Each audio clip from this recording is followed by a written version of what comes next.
la historia nos muestra. Entonces creo que es importante que se, que se diferencie o se sepa realmente que una palabra define algo realmente y que no haya esa confusión. Mm. Porque es lo que vemos hoy, la confusión de tratar de definir una acción en el pasado que no representa con la realidad que hoy vivimos, que es lo que usted venía diciendo. Sí, yo creo que independientemente del contenido que se le diera a la palabra en el pasado, bueno, a la palabra no, a los hechos, por A los decirlo de alguna hechos, sí. manera, relacionado con estas Ujú. cuestiones en el pasado, independientemente de esto, que quizás pueda haber un debate y que podemos estirar del hilo, ¿no? Que ha abierto Xavi antes, ¿no? Y mirar alguna cosa más. Lo que está claro es que no tiene nada que ver con lo que nosotros utilizamos y tenemos en la cabeza, especialmente nuestro contexto. Sí, sí. Vamos a decir el contexto occidental o por no marcarlo más concretamente en español, que estáis aquí, ¿no? Ezequiel, antes que se me pase, que también quería Pues decir algo. sí, quería comentar, a ver, esto es realmente va más relacionado con el ámbito del género, pero que también nos da pista.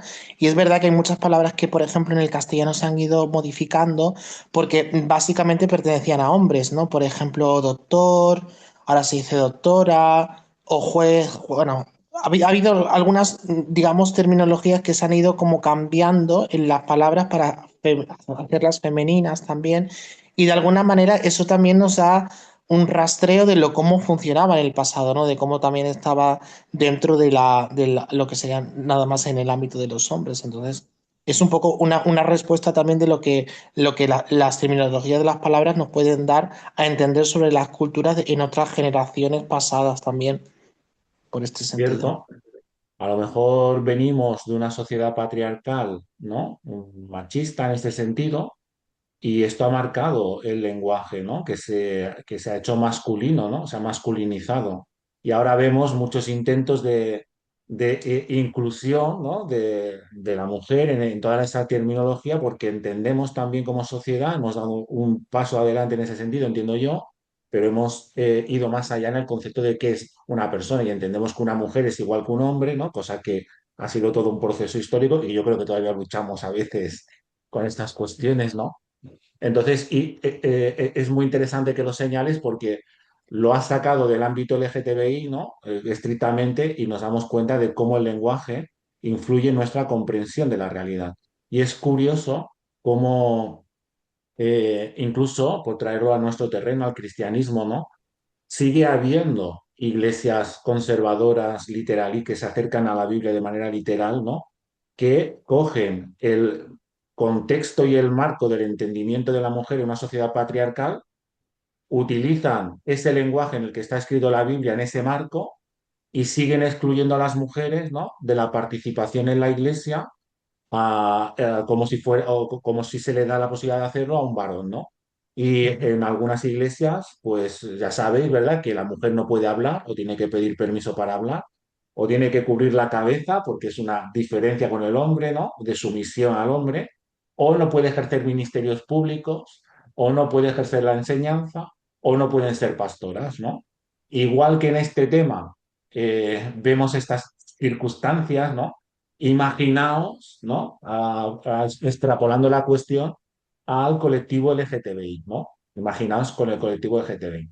Por lo tanto, esta primera pregunta, este primer pensamiento que quería compartir era para haceros conscientes del peso del lenguaje, para haceros consciente que cuando se traduce una Biblia que está escrita originalmente en hebreo el Antiguo Testamento y en griego el Nuevo Testamento, algunas frases en arameo, hay unas decisiones intencionales a la hora de utilizar un lenguaje, ¿de acuerdo? Y que hay un peso de todo esto, hay una proyección de alguna de esas ideas, ¿no? A la hora de hacer las traducciones.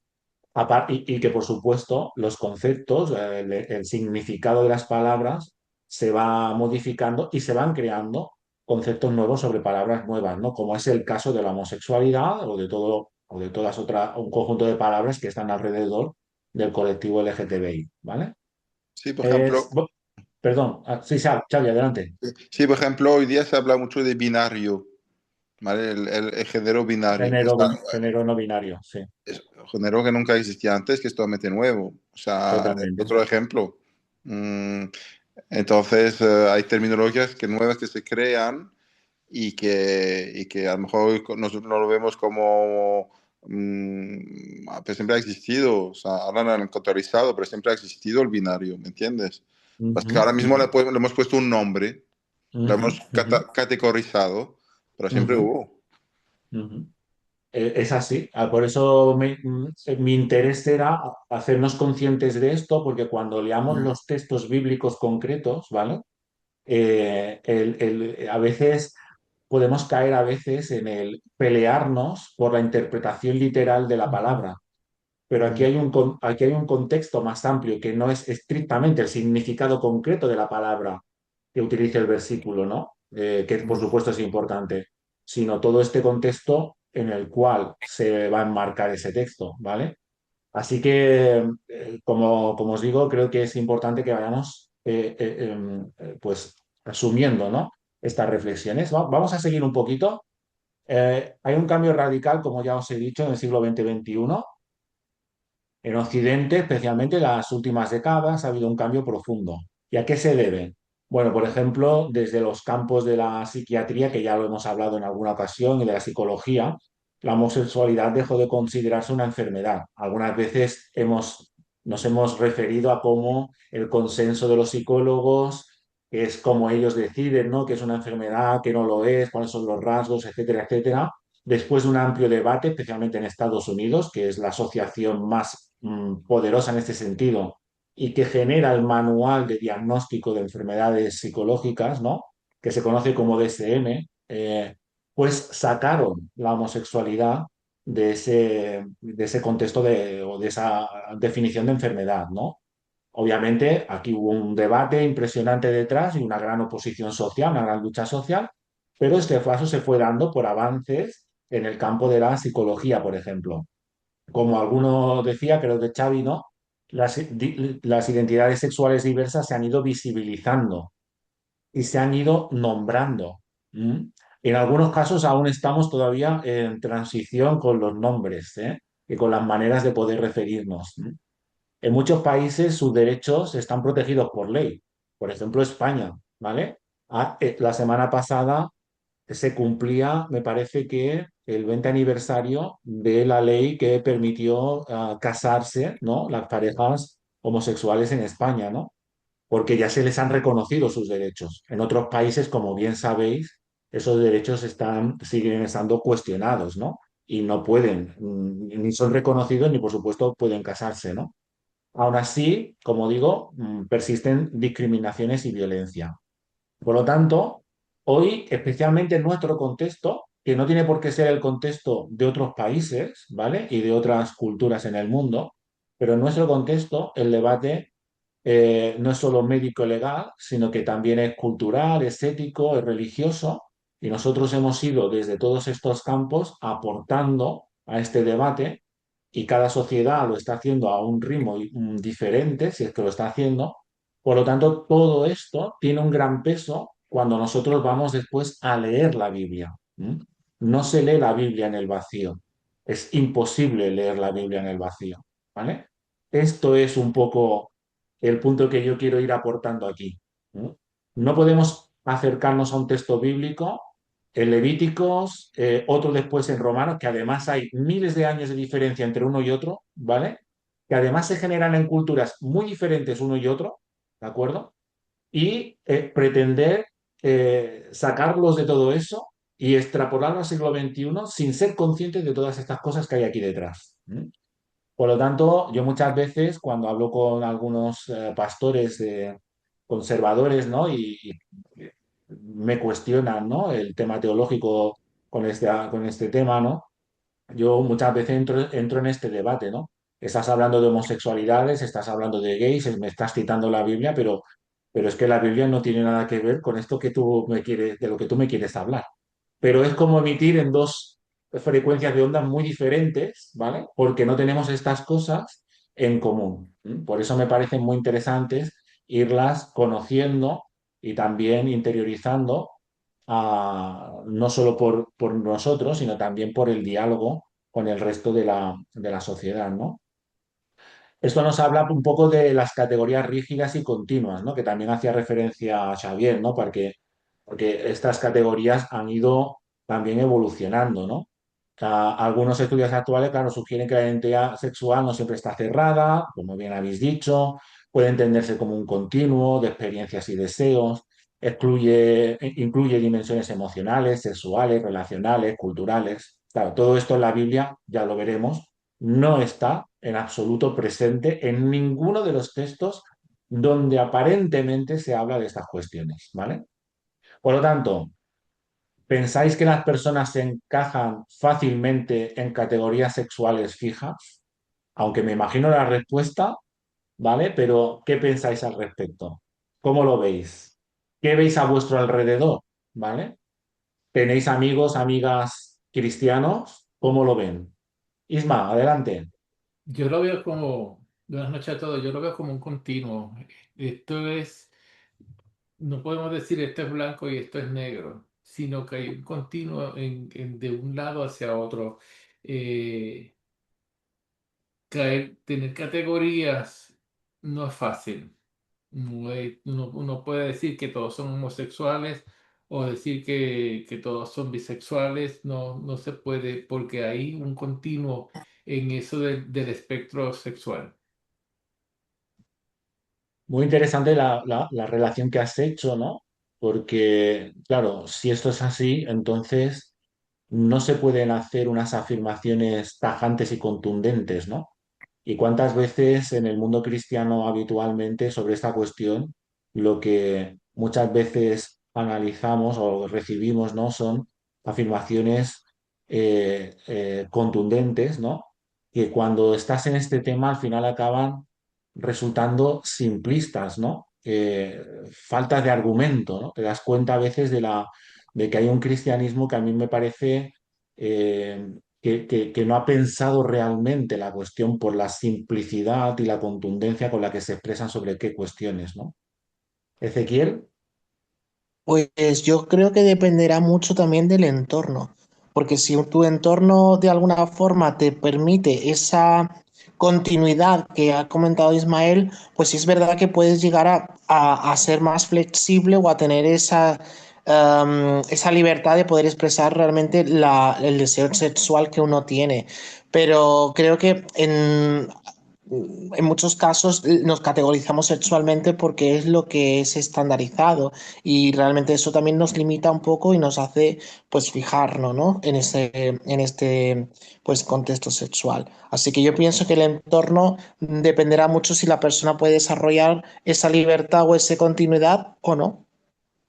y quizás a veces lo normativo, ¿no? Lo acaba invadiendo todo, ¿no? Y no da espacio para la minoría, ¿m? No solamente en estas cuestiones, también en otras cuestiones, ¿eh? Yo, A mí me parece muy interesante esto que dices, porque si lo pensamos en una comunidad cristiana, ¿no? Por ejemplo, en San Pablo intentamos hacer de esta manera, ¿no? Pero yo lo he hecho en falta en muchas comunidades cristianas, que lo normativo no se coma a todo el mundo, ¿no? Sino que haya espacio en una comunidad para que las minorías puedan estar presentes, ¿no? Porque en definitiva el cristianismo es para todas las personas, no solamente para las que se enmarcan dentro de lo normativo, ¿no? La propuesta de Jesús es para todas esas personas. Me ujú. parece interesante por esto, la reflexión que hacías por esta cuestión, ¿eh, Ezequiel?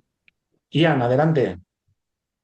Vale, hola. Yo quería responder también a esa pregunta, em, dando mi opinión, ¿no? Porque creo que la identidad de género en este caso es como una parte más de la identidad de cada persona y los deseos, la orientación sexual también es parte de los deseos y los gustos de cada persona. Entonces yo sí que creo que es un continuo también, como han dicho mis compañeros, porque al fin y al cabo, al igual que tus gustos personales por lo que sea, porque de pequeño te gusta una cosa, de mayor te gusta otra, pues pueden ir cambiando y depende de la época que estás en tu vida, te puedes identificar más con una orientación sexual o con otra, ¿no? Porque yo creo que no es tan lineal o no es tan categoría, sino que es un espectro y depende de en qué momento estás de tu vida, pues te puedes identificar más con uno y con otro. Simplemente que ha sido como más fácil, más Sí, más fácil de clasificar por categorías y por eso se han dado estas etiquetas que al final se han ido cerrando, ¿no? Y yo creo que es eso, que es un continuo, pero más como un espectro y ahí pues cada uno tiene pues su identidad más hacia un lado, hacia otro y bueno, todo eso. Ujú.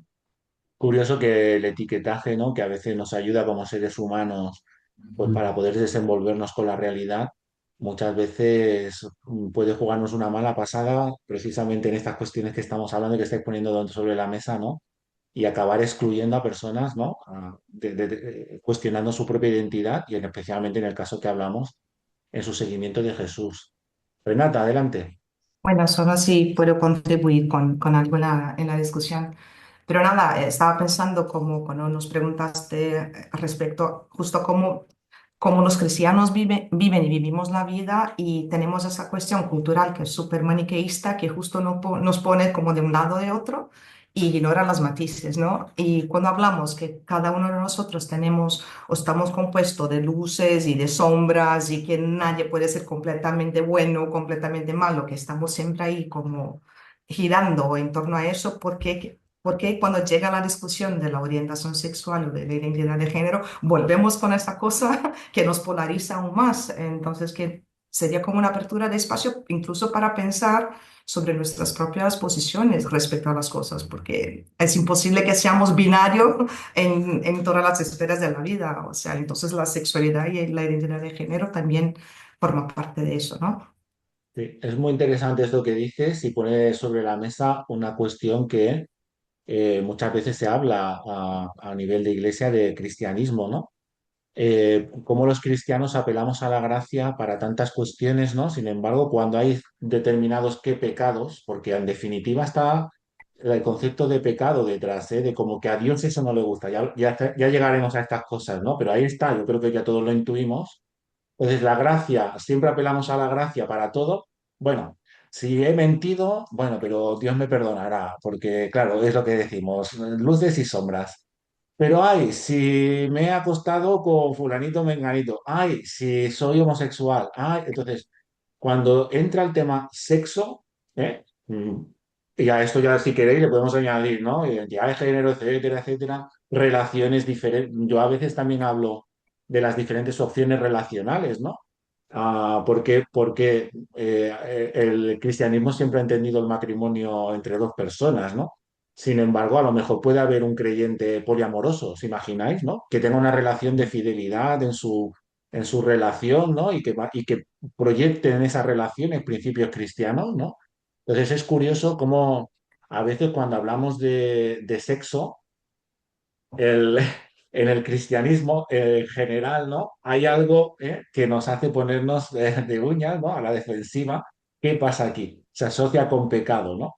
Muchas veces esto, aquí os apunto solo una pequeña cosa, pero para haceros pensar aquí, ha habido muchas tradiciones en la historia que han considerado lo material como algo malo y lo espiritual como algo bueno. Ese maniqueísmo que hablaba Renata y también otras tradiciones, ¿no?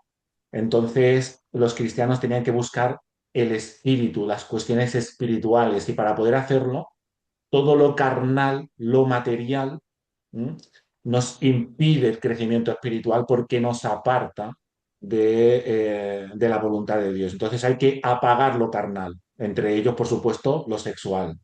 Hoy en día eh, creo, una interesante apuesta, ¿no? Entendernos de manera integral, ¿eh? Entendernos de manera integral. No podemos separar carne y espíritu. Ambas cosas forman parte del ser humano y por tanto también constituirán nuestra identidad, ¿no? Pero me parece muy interesante vuestras aportaciones porque estáis levantando, ¿no? Mochilas que a veces el cristianismo y la cultura nos ha puesto a priori y que se pueden poner en el entredicho porque no está revelado por Dios, ¿eh? Ya veremos esto, ¿eh? Muy bien, ¿alguna cosa más? La homosexualidad en el mundo antiguo. Lo que más o menos podemos saber, porque no podemos saber muchas cosas, ¿vale? Porque falta información contrastada, etcétera, etcétera, ¿eh? Pero como decimos, por ejemplo, en el Antiguo Oriente hay muy poca información en textos anteriores a Grecia, ¿vale? Si te vas a antes de Grecia, hay muy poco. Algunas leyes asirias castigan las violaciones en un sentido general y no se puede reconstruir claramente las motivaciones de esas sociedades que nos quedan tan alejadas, ¿vale? En algunos casos porque no hay documentos escritos, ¿vale? Y los pocos que hay no hacen referencia, o las referencias que hacen no las podemos encajar en una cultura completa, ¿vale? Entonces, sabemos menos de lo que nos gustaría saber, ¿vale? Otra cosa es que haya personas pues, que quieran rellenar ese vacío con su propia opinión y especulación, pero realmente lo que se sabe, lo que se sabe. Sí que es verdad que en Grecia, a partir de Grecia, sí que tenemos más y también de Roma y tenemos más documentación, ¿vale? Por ejemplo, en textos filosóficos como Platón, hay literatura erótica que se recoge en esas culturas, en registros históricos donde también se van a mencionar prácticas, por ejemplo, de la homosexualidad, pero entendida como una cuestión de poder, ¿no? De dominio sobre el otro, etcétera, etcétera. Grafitis incluso, que hacen referencias sexuales. Si hacéis una visita a Pompeya, en Italia, pues podréis ver algún graffiti en las calles que tienen un alto contenido sexual, ¿vale? Y también se conservan mosaicos, etcétera, etcétera, ¿vale? Pero ninguna de todas estas fuentes, de todas estas fuentes podemos extrapolar que existiera una cultura homosexual tal y como la entendemos hoy en día, ¿vale? Aunque hubiera algunos hechos que hacen referencia a la homosexualidad, no tendrían nada que ver en cómo la entendemos hoy en día, ¿vale? Que la entendemos en un contexto de una relación sexoafectiva, ¿no? Entre dos personas o, si queréis, en otras opciones relacionales entre más personas, ¿no? Siempre desde la libertad, desde la dignidad, buscando siempre la dignidad y la plenitud de las personas implicadas en esas relaciones. Todo esto no estaba en esas culturas, ¿vale? Todas estas cosas que yo os acabo de decir, ¿no? No estaban implícitas en las culturas antiguas. Una idea clave es claro, ¿no? Que no es en absoluto como lo que entendemos hoy, ¿vale? No existía la idea moderna de orientación sexual, ni estable ni fluida, como identidad personal. Lo que sí existían era prácticas y también deseos diversos, de lo que podemos extraer de esos documentos. Si no os habéis leído el capítulo de Chris, yo os invito a hacerlo porque sí que nombra, incluso cita, incluso copia párrafos, de textos griegos haciendo referencia a esas culturas. Creo que ha hecho una buena investigación. Aparte que creo que por internet, con un poco de dirección, se puede encontrar buena información al respecto. Entonces, algunos autores lo que defienden es que ya había un reconocimiento de ciertos patrones de atracción. Un poco lo que decía Xavi antes, ¿no? Sí que se sabía que a un hombre le podía gustar un hombre y a una mujer le podía gustar una mujer, ¿m? Igual que lo podemos intuir a día de hoy en nuestra sociedad, ¿no? Eso parece que se puede deducir. Incluso las ideas de esas preferencias innatas, es decir, que venía como de nacimiento, ¿vale? Que había, en algún texto de algún texto se puede extrapolar, ¿no? Pues que se intuía que ese niño le iban a gustar y le gustaban los niños, ¿no? Y que eso era algo que tenía dentro, que no había aprendido culturalmente. Entonces, algunas cosas de este tipo sí que se pueden extrapolar de esas lecturas. Eh, Os hago la pregunta aquí, ¿no? ¿Creéis que con esa información es posible hablar de una orientación sexual en la antigüedad? ¿Podrían ser conscientes de que soy homosexual y quiero vivir la homosexualidad? ¿Cómo lo visualizáis vosotros ese pasado remoto? O si es que lo visualizáis, a lo mejor no, es muy complicado hacer el salto cultural aquí, ¿eh?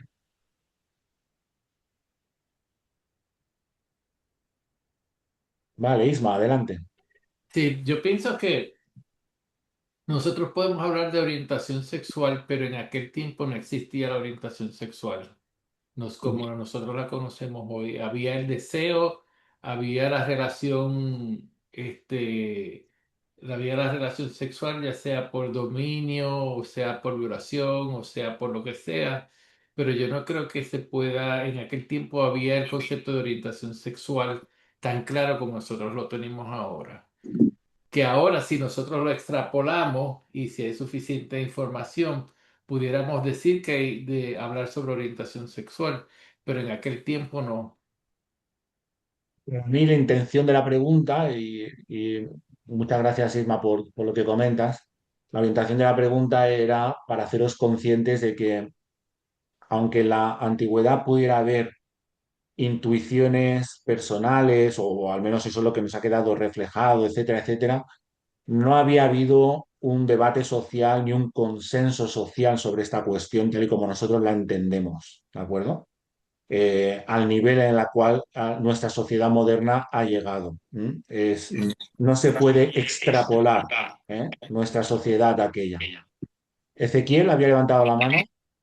Bueno, en este caso lo que han dicho estoy totalmente de acuerdo. No me puedo imaginar cómo en la antigüedad pues podrían haber tenido ese tipo de relaciones homosexuales de una forma, digamos, digna, sino más bien, como han dicho, como para tener deseos, prácticas sexuales, etcétera. Sí es verdad que en la antigua Grecia se usaba o se practicaba la homosexualidad, pero con otro fin también, como un fin pedagógico, ¿no? Que era el profesor o el magíster que tenía, digamos, cierto poder, se fijaba en chicos jóvenes y tenían relaciones sexuales. Entonces, pero era como una función más pedagógica, más, pero no esta orientación que tenemos a día de hoy como una relación más estable, donde damos dignidad a la otra persona. Yo creo que eso es puramente de la actualidad. Que pudo haber existido, pudo haber existido, pero creo que no era algo realmente común. Lo vemos ahora. Ujú. Renata. Bueno, yo creo que es una buena provocación porque, claro, cualquier cosa que vamos a hablar de, ya sea de orientación sexual o de identidad de género, comparando a periodos históricos, vamos a estar hablando de algo anacrónico en ese sentido, lo que nos provoca muchas cosas que pensar. Y lo que dijo Ezequiel era justo lo que iba a comentar. No he leído todavía el libro de Chris, pero he leído sus publicaciones en el blog y habla justo, creo que marcaba mucho, ya sea, no sé si en Grecia o en Roma, que esa cuestión de la orientación sexual estaba también atravesada por la clase social de la persona. Entonces, tanto los conceptos de activo o pasivo, por ejemplo, que estaba como relegado a determinadas capas de la sociedad. Entonces se entendía el sexo, por ejemplo, entre hombres, porque un hombre de una clase social como más rica que podía tener el derecho de poseer un esclavo, de tener personas con quien relacionarse, pero tampoco había la discusión sobre lo que era consentimiento, ¿no? Entonces justo también entra como en esas cuestiones, pero creo que el análisis de hoy solo recorta un pequeño trozo, ¿no? De toda una experiencia, de toda una cultura. Realmente. Y esta es un poco la intención, ¿no? Hacernos conscientes de este inmenso salto, ¿no? A veces, obviamente, no se puede, no podemos llegar a hacerlo, ¿no? Pero sí que debemos de ser conscientes, porque el problema es que, por ejemplo, nosotros en esta conversación se nos queda muy corta la sesión, ¿no? Para poder abundar en esas diferencias, pero en algunas iglesias este tema se mata en un segundo y no hay saltos ni consideraciones. Aquello es lo mismo que tiene que.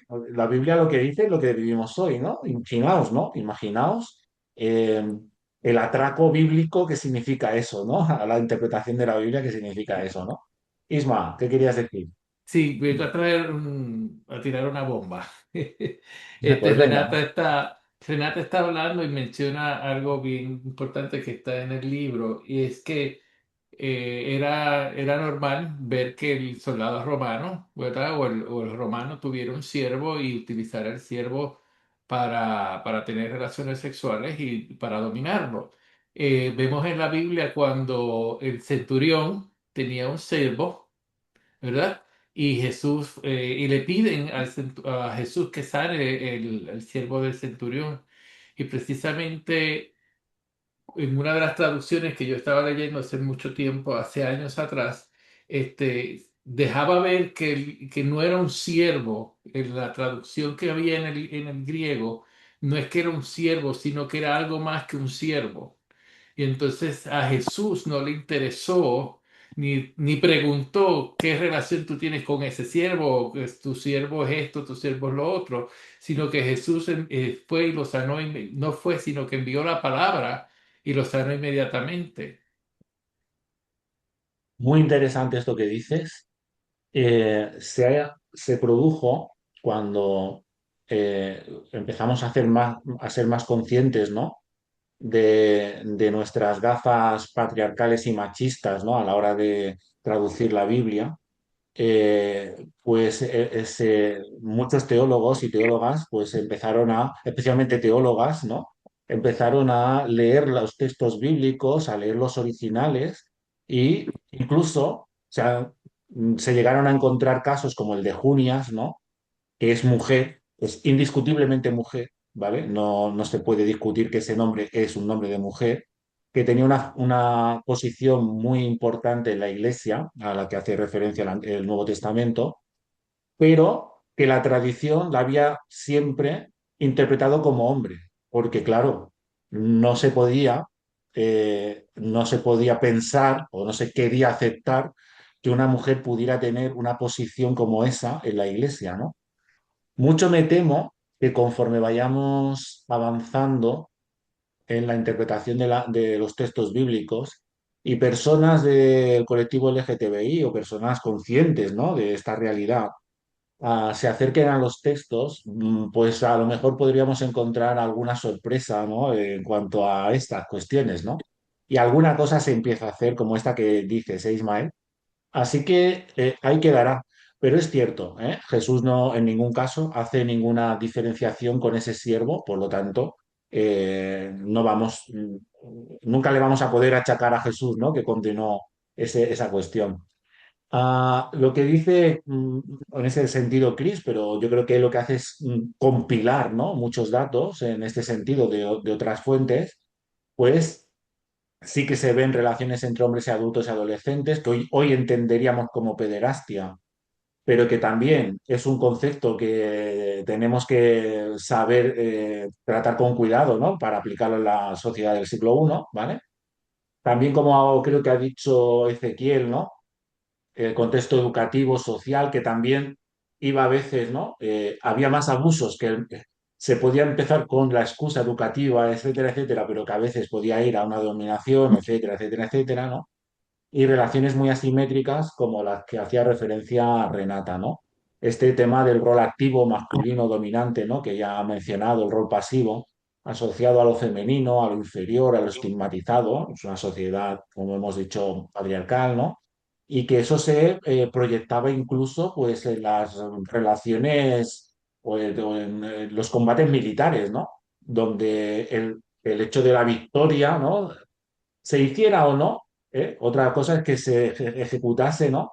Pero un varón podía eh, querer mostrar su dominancia sobre el otro haciendo referencias, ¿no? a una violación, por ejemplo, estando dentro de este marco, ¿no? del rol activo-pasivo que estamos hablando. Xavi, no sé si Sí, te he no, visto levantar la era mano. curioso que tú dices porque, por ejemplo, en la religión musulmana, si tú eres gay activo, no eres gay.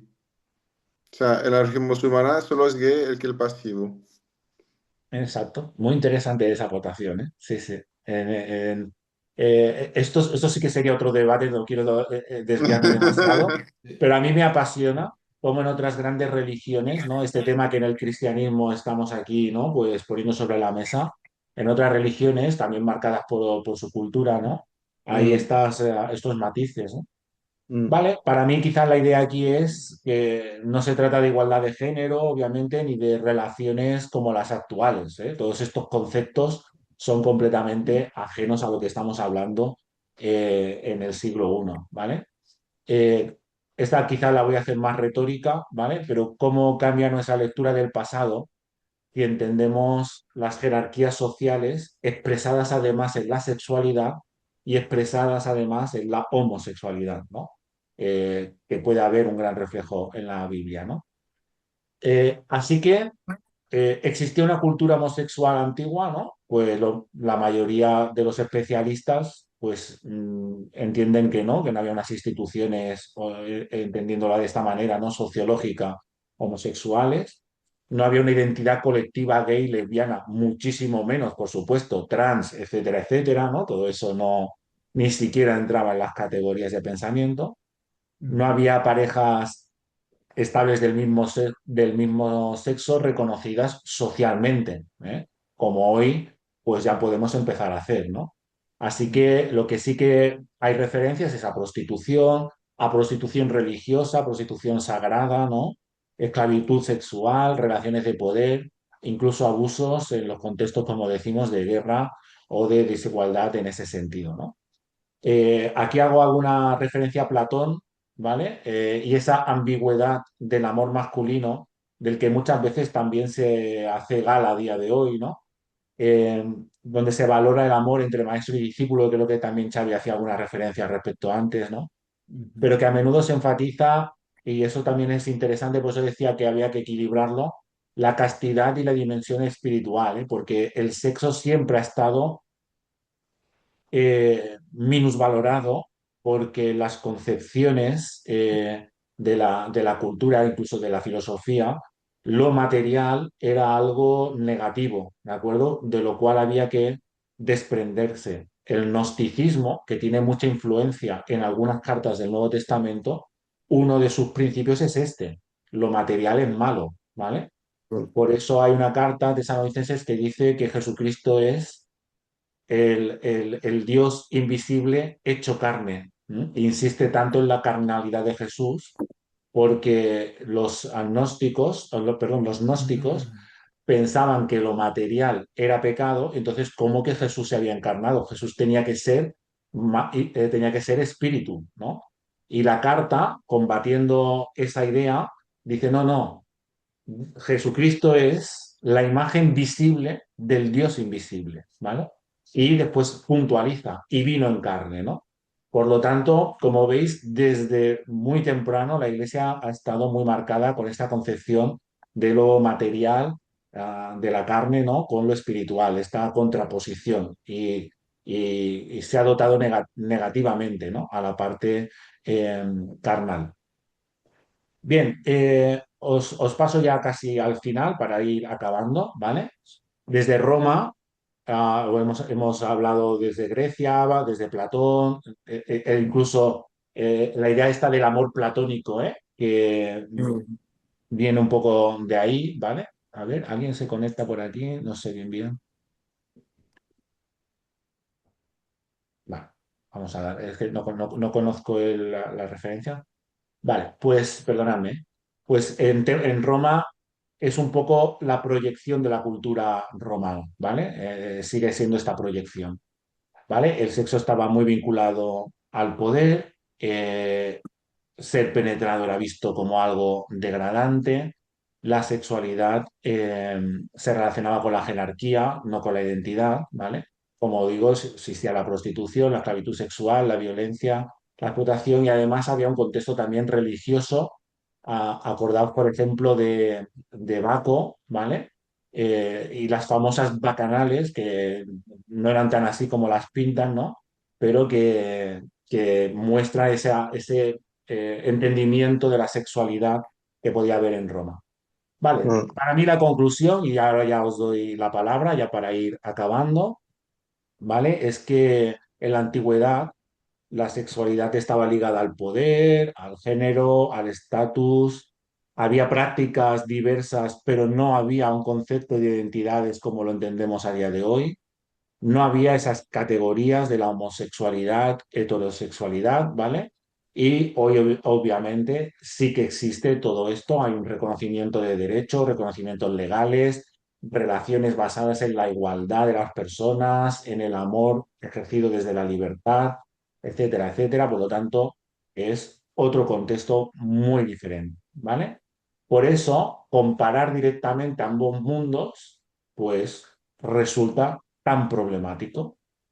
Por eso, cuando yo me siento con algunos pastores o teólogos conservadores, ni siquiera acepto entrar a debatir la cuestión de la homosexualidad desde la literalidad de los textos bíblicos, precisamente por esto, ¿no? Porque yo ni siquiera reconozco que se pueda estar hablando de la homosexualidad en la Biblia, ¿vale? Por estas Ujú. cuestiones que hemos estado hablando, ¿vale?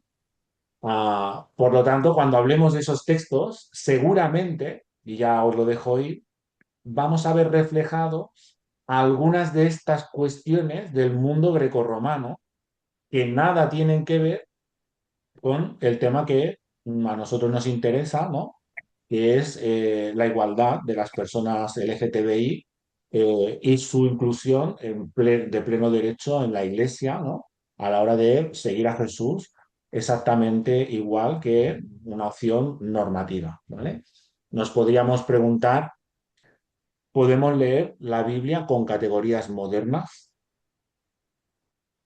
Aquí dejo la pregunta, no sé si ahora os queréis hablar al respecto.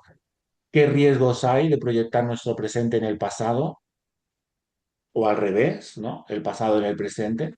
¿Cómo dialogan hoy fe, cultura, diversidad sexual? ¿Qué significa comprender sin juzgar ni idealizar? ¿Vale? No quiero decir que tengamos que dar una respuesta ahora a todas esas preguntas, ¿eh? Que son para que las meditemos, ¿eh? Incluso para que las conversemos también con otras personas, ¿no? Que Mm. puedan estar en estos debates, ¿no? Pero ¿creéis que es posible entonces leer la Biblia con estas categorías modernas? ¿Creéis que es necesario hacerlo? Yo Vale. creo que sí, porque yo creo que sí, porque el mundo está evolucionando. Entonces, al final la Biblia ha sido muy interpretada, cambiada en función de la época. Antes todo era el latín y hasta que se tradujo en todos idiomas, ahí puede haber muchos cambios, ¿eh? ¿Me entiendes? Más que Ujú. nada en la época medieval. Entonces, yo creo que hay que siempre interpretar y hacer mucho cuidado con las interpretaciones. Es muy interesante que saques este tema que fue el contenido de la sesión anterior, Mm, cómo la Iglesia ha reinterpretado otras cuestiones a lo largo de la historia, ¿vale? Ha habido reinterpretaciones de cuestiones, sí, ¿vale? sí, son- Entonces, obviamente, también estamos ante una cuestión que necesitamos a raíz del- el conocimiento de nuestra sociedad a nivel médico, psicológico, etcétera, etcétera, etcétera. Los creyentes, los cristianos, los teólogos y teólogas necesitan también incorporar esto para acercarse a la Biblia, ¿no? mm. Vale, Ian había levantado la mano y después Ezequiel. Yo os dejo porque tengo otra reunión. Perfecto, Xavi, un ¿Vale? beso. Nos vemos si Dios Venga, un quiere. abrazo, Hasta abrazos. el domingo, hasta ahora. Vale, sí, yo quería dar respuesta sobre todo a la primera, pero es un poco como engloba un poco todo, pues toda la primera, ¿no? De leer la Biblia con categorías modernas, yo creo que leerla literalmente no, por lo que hemos comentado, ¿no? De que em, intentar entender el pasado con el vocabulario o la realidad o los ojos con la que lo vemos hoy es imposible porque son realidades diferentes y al fin y al cabo la Biblia está como traducida porque eso no está en el idioma original y tampoco es la misma realidad y entonces como que en todas las traducciones como que se pierden los matices y esta no traducción cultural pues hace que lo intentamos entender desde nuestra realidad pero no se pueda porque era otra diferente, ¿no? Con otro vocabulario, con otras categorías, ¿no? Como has visto, y con otras concepciones, con otras ideas, ¿no? Entonces yo creo que leerla literalmente no, porque eso, al ser una realidad diferente, pues dan unas respuestas o unas ideas diferentes, pero entenderla desde la evolución, sino entender que ha habido una evolución y que la Biblia, aunque explica ciertas cosas, eso hay como que adaptarla, ¿no? Al igual que el lenguaje evoluciona con la evolución de las sociedades, la Biblia no la ha hecho porque ha quedado como por escrito, pero entender que ha habido una evolución de las sociedades y la Biblia se ha quedado como con el lenguaje antiguo, pero que se puede seguir entendiendo que es lo que es un libro antiguo y que se tiene que ver como en la realidad, se tiene como que aplicar a la realidad de hoy en día. Ujú. Muy interesante lo que dices y yo creo que ya es un ejercicio de madurez como cristianos el llegar a estas conclusiones, ¿no? A mí quizá lo que me sorprende es si hablaran tanto por ciento de cristianos, ¿no? De iglesias, hay pocas, ¿no? Que estén optando por esta visión y por fomentar esta visión entre sus miembros, ¿no? Entre las personas que pertenecen a las comunidades, ¿no? Ah, por parte de los pastores, los maestros, los teólogos, ¿no? Que quizás tienen esa responsabilidad hacia el resto de las comunidades, ¿no? Quizás por miedo, por, no sé, creo que hablaremos de estas cuestiones en el futuro, pero creo que, por lo menos desde mi punto de vista, la opción que tenemos en nuestra comunidad no solo creo que es buena para nutrirnos a nosotros mismos, ¿no? Para madurar nosotros mismos, sino también para aportar este punto de pensamiento a otras comunidades cristianas, ¿no? Para que también vayan abriendo este hueco, ¿no? Que decías, ¿no? Para salir del literalismo bíblico, ¿no? Vale, Ezequiel y Roger. Ezequiel, creo que tienes que poner la Sí, voz. sí, sí, que básicamente lo que iba a decir era exactamente lo que ha dicho Ian, que realmente hay que tener una compasión también por lo que esas sociedades representaron en ese momento y sobre todo entender esa evolución que él ha comentado y también cómo nosotros podemos aplicarlas a la vida actual. Entonces, yo desde mi punto de vista, ahí estoy totalmente de acuerdo, quería decir eso. Y también en algunos casos también hay que ver algunos textos, no solamente dentro de la Biblia, sino también, como hemos hablado de Grecia y de Roma, pues con esa compasión de que no tenían esos conceptos que a día de hoy tenemos. Entonces, siempre hay que mirarlo con ese background del momento y el lugar que se vivieron. Y sí, yo sí considero que hay que ser fieles a ese momento para entender dónde ocurrieron y por qué ocurrieron, pero es verdad que a la hora de aplicarlo a nuestra sociedad tenemos que también ver esa visión de evolución, que es así como ha sucedido naturalmente. Así que, y Ujú. también me quedo con esa palabra de compasión, con esa visión que tenían anteriormente de las cosas. Me parece muy interesante destacar esto que has dicho, ¿no? De no juzgar el pasado, ¿no? Que creo que el pasado se tiene que leer en su propio marco. Si no lo si leemos el pasado desde nuestro marco, estamos haciendo un ejercicio anacrónico, como decía antes Renata, ¿no? Que al final vamos a estar juzgando, creo, injustamente, ¿no? Con unas categorías que no se le pueden reclamar, ¿no? A una sociedad que vivía en otra película, ¿no? Completamente diferente. Y eso también creo que es interesante que como comunidad cristiana también lo tengamos claro, ¿no?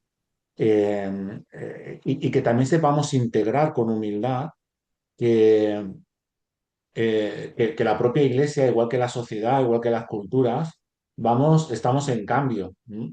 Y a veces las cosas no son ni buenas ni malas, ¿no? Son como son y tienen unas explicaciones en sus momentos y en sus contextos históricos, económicos, sociales, climatológicos, etcétera, etcétera, que había en ese momento, ¿no? A mí esto me llama a ser prudente, a no ser simplistas, a no ser, como digo yo, pintores de brocha gorda. A veces los cristianos, ¿no? Emitimos juicios con demasiada rapidez sobre las cosas, ¿no? Y creo que necesitamos ser humildes y reconocer estas cuestiones, ¿no? Que ahora estamos poniendo el foco en el tema LGTBI, pero que podríamos aplicar a tantas otras, ¿no? Muy bien, Roger, te doy la palabra y tú cierras. Bueno, sí, yo creo que, bueno, parte de lo que ya he pensado, ya lo han conversado, pero creo que también es importante que la iglesia pueda como comprender la forma o cambiar la forma en la que se ve las escrituras. Lo digo porque yo vengo de un modelo donde el comprender la Biblia de manera literal es algo que era como muy bien visto, ¿sabes? Que si te trata de salir del literalismo, resulta que te desvías de la verdad. Y o sea, cuando se comprende lo que es la inspiración, en qué consiste realmente que la Biblia es un libro inspirado por Dios y no es un dictado como si lo considera el Corán. Entonces, comprender esa diferencia, que creo que también lo menciona el libro, hace que uno pueda entender que hay cosas que cuestionar. Y cuestionar no desde menospreciar lo que se vivió en la cultura anterior, ¿no? Sino de comprender que, bueno, para nosotros la historia es distinta, ¿sí? Fue una cultura distinta. El mismo Jesús en su momento, con un cierto auge revolucionario, le decía a los fariseos, pero es que ustedes escudriñan las escrituras porque creen que ahí está la vida eterna, pero ellas dan testimonio de mí. Ellos no veían a Jesús, o sea, no podían ver que Jesús era lo que Dios estaba revelando a través de los tiempos porque el literalismo no se lo permitía. O sea, comprender la literalidad de las escrituras no le permitió ver a Jesús como el Mesías. Entonces, ciertamente sucede hoy con muchos temas. Y esa ser sectario o selectivo sería la palabra con ciertos temas, como decir, bueno, la iglesia sí es revisionista con temas como la esclavitud, la iglesia sí es revisionista con temas como los derechos a la mujer, pero no vamos a ser revisionistas con otros temas que también marcan la sociedad hoy, como en el caso de la eutanasia, como en el caso de la comunidad LGBT, como en el caso del aborto. Entonces, hay muchos temas que creo que la ciencia ha avanzado y la sociedad ha avanzado, pero pues el no comprender cómo visualizar o leer las escrituras desde cierto punto nos deja atrás de todo. Cuando te estaba escuchando, me venía a la mente nuestras primeras conversaciones hace ya Sí, sí, sí. casi 2 años, porque el llegar aquí, ¿no? ¿Cuánto tiempo has invertido, ¿no? Mm, en formarte en este sentido a la hora de leer la Biblia, ¿no? El libro este que leíamos juntos en su momento, ¿no? De redescubrir la Biblia para ir fundamentando estas cosas, ¿no? Con eso lo que quiero decir es qué importante es ser cristianos bien fundamentados en ese sentido, ¿no? No vivir una fe, como decimos en España, del carbonero, ¿no? Esta fe antigua, sencilla, ¿no? Que bueno, que te lo crees todo un poco, ¿no? Y lo que te digan, ¿no? Y la lectura de la Biblia para mí es fundamental. El texto bíblico, como consideramos que es palabra de Dios, cómo nos acercamos al texto bíblico va a marcar la diferencia sobre estas cuestiones, ¿no? Por eso a mí me gusta tanto invertir, ¿no? Si hace falta invertir un tiempo importante en leer sobre cómo entender la Biblia para así poder después construir, ¿no? Nuestra vida cristiana con más sentido. Muchas gracias por la aportación, Roger, y gracias a todos y a todas por vuestra presencia, por vuestras aportaciones. Si os parece, lo vamos a dejar aquí para no alargarnos más, ¿vale? El mes que viene propondremos un nuevo tema, ¿de acuerdo? Y me gustaría, si es posible, antes del verano o ya para cuando comience el verano, hacer un encuentro presencial en la iglesia, que no fuera en domingo, ¿de acuerdo? Seguramente un sábado, y que pudiéramos hacer una quedada más relajada, intentando traer algún tema también interesante, pero que después también podamos compartir con más tranquilidad en pequeños grupos, ¿no? O quizás más reducidos, y que podamos tener un tiempo en ese sentido también de relación personal, ¿vale? Así que lo voy trabajando y ya os iré haciendo propuestas para sumar a las máximas personas posibles, ¿vale? Muy bien, lo dejamos aquí. Cuidaros, que el Señor os bendiga un montón. A los Amén. que vengáis el domingo, nos vemos el domingo. Y si no, en otras cuestiones y en otros temas y sesiones de la iglesia, ¿vale? Que Dios Amén. los Un bendiga. beso y un abrazo a Vale. todos. Bueno, Un muchas abrazo, Ahora, gracias. pastor. Abrazo. Chao, ahora, gracias a todos. gracias a vosotros. Bye.